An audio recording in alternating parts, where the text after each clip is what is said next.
Salvação. Será que é um presente que a gente simplesmente recebe e pronto? Ou tem alguma coisinha que a gente precisa fazer em troca? Hoje, a gente vai mergulhar de cabeça numa das discussões mais fascinantes e, olha, antigas da teologia cristã. E o que deu pontapé inicial para essa análise foi essa pergunta que veio de um espectador. Pensa bem, mesmo depois de confessar tudo, a gente ainda vai ter que prestar contas lá no final? É uma pergunta que, nossa, abre dois caminhos teológicos completamente diferentes. A partir daí, a gente tem uma verdadeira bifurcação. De um lado, a visão de que a salvação é um presente, sabe? Incondicional, já está na mão. Do outro lado, a ideia de que, não, peraí, ela exige uma ação, um passo da nossa parte para realmente acontecer. Vamos investigar essa divisão? Então tá, vamos começar com o primeiro argumento, aquele que coloca a graça acima de tudo.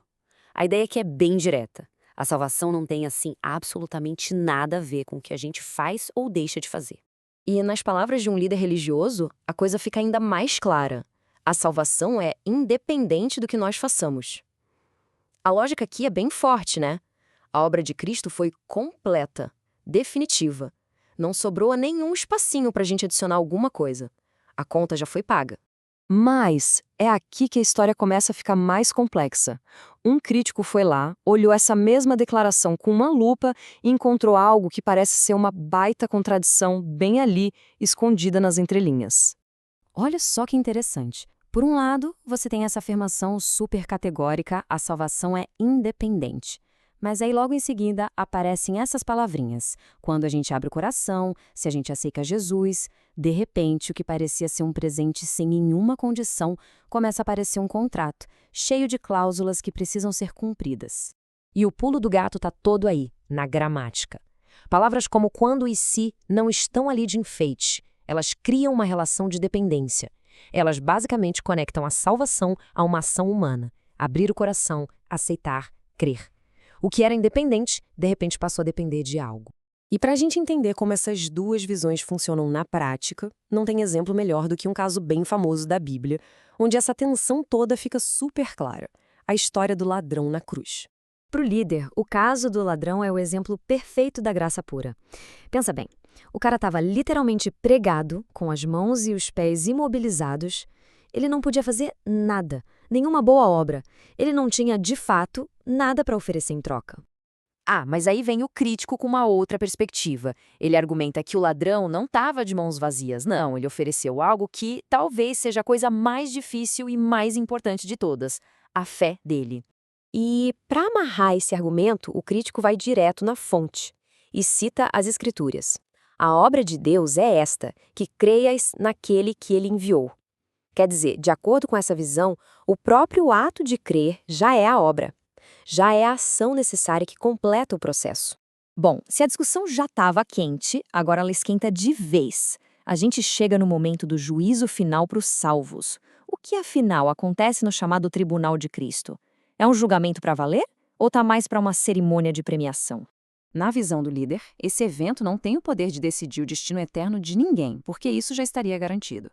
Seria algo mais parecido com uma cerimônia de honra, sabe? Um momento para distribuir as recompensas, os galardões, pelas coisas boas feitas em vida. E aqui, de novo, o crítico vai na raiz da palavra. O que a gente entende por tribunal? A própria definição já diz tudo. É um lugar estabelecido para decidir casos e que resulta em um de dois vereditos possíveis, ou absolvição ou condenação. Isso nos leva a uma pergunta lógica, que é quase uma provocação. Se o lugar que se chama tribunal não tem o poder de condenar, se a única possibilidade é sair de lá com recompensas, ele pode mesmo ser chamado de tribunal? A conclusão do crítico é bem direta. Um tribunal que só absolve ou que só premia não se encaixa na definição de tribunal. Seria, na verdade, algo mais parecido com uma cerimônia de pagamento do que com um julgamento de verdade. Tudo isso que a gente viu vai construindo a tese final do crítico, que é uma proposta para a gente enxergar a salvação de um jeito bem diferente, não como um evento único, uma foto, mas como um processo contínuo, um filme. Resumindo a ideia, para esse crítico, a salvação é uma parceria. Ela começa com a pré-ação de Deus, que é a graça, a mão estendida para todo mundo. Mas ela precisa de uma resposta humana, que é a nossa fé e nossas ações, para se concretizar de fato.